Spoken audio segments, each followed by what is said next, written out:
Hello সবাইকে। তো সবাই কেমন আছো? আশা করি সবাই ভালো আছো, আমিও খুব ভালো আছি। তো দেখতেই পাচ্ছ সামনে আমি চিকেন ফ্রাই করছি। আমি অ্যাকচুয়ালি আজকে বানাবো তোমার ড্রাই চিলি চিকেন। তার জন্য আমি চিকেনগুলো ছোট্ট ছোট্ট করে পিস করে নিয়েছি। ওর মধ্যে 1 চামচ মতো লেবুর রস দিয়েছি, গন্ধরাজ লেবুর রস। তার মধ্যে কর্নফ্লাওয়ার, আদা রসুন, গোলমরিচ যেগুলো দেয় আর কি, ওগুলো দিয়ে ভালো করে মিক্স করে কিছুক্ষণ আমি মানে ম্যারিনেটটা করে রেখেছিলাম। তারপরে সাদা তেল গরম করে এগুলো এখন ফ্রাই করছি। এরপরে আমি দেব তোমার এই যে দেখো এইগুলো, এখানে ক্যাপসিকাম দিয়েছি, টমেটো দিয়েছি, পেঁয়াজ দিয়েছি, দিয়ে এগুলো আমি কেটে রাখলাম। তারপরে একটু টমেটো সস দেবো, সয়া সস দেবো, দিয়ে এটা বানাবো। তো যাই হোক, বানাচ্ছি ফার্স্ট টাইম, জানি না কেমন হবে।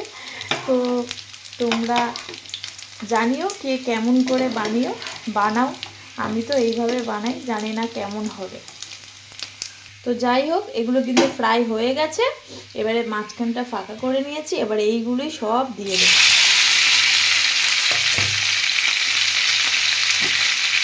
তারপরে এর মধ্যে একটু পরিমাণ মতো তোমরা নুন দিয়ে দিও। এগুলো কিন্তু কাঁচা কাঁচাই থাকবে, তাহলে খেতে ভালো লাগবে। এই যে দেখো, স্বাদ মতো আমি নুন দিয়ে দেব। তারপরে তো সসের মধ্যে একটু নুন দেওয়া থাকে না, ওই জন্য বুঝেই দেওয়া হয়, সয়া সস সব কিছু দেওয়া হয়, তো ওই জন্য তোমরা নুনটা কিন্তু বুঝে দিও।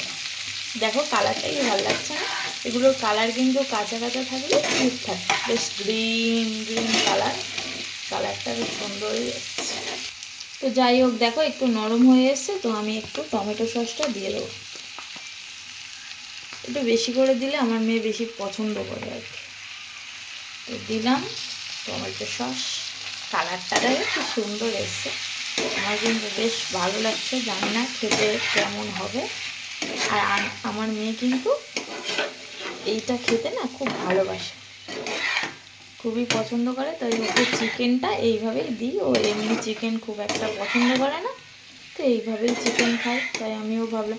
ও হ্যাঁ, যা আমার কাছে না রসুন ছিল না বলে দিতে পারে, এর মধ্যে না একটু রসুন কুচি করে দিলে ফ্লেভারটা না খুব সুন্দর আসে।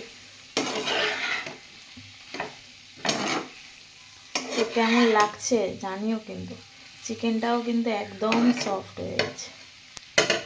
দেখো সব কিছু নরম হয়ে গেছে, এবারে কিন্তু আমি তুলে নেবো, আর ফ্রাই করবো না, করলে আর ব্যাপারটা ভালো লাগবে না।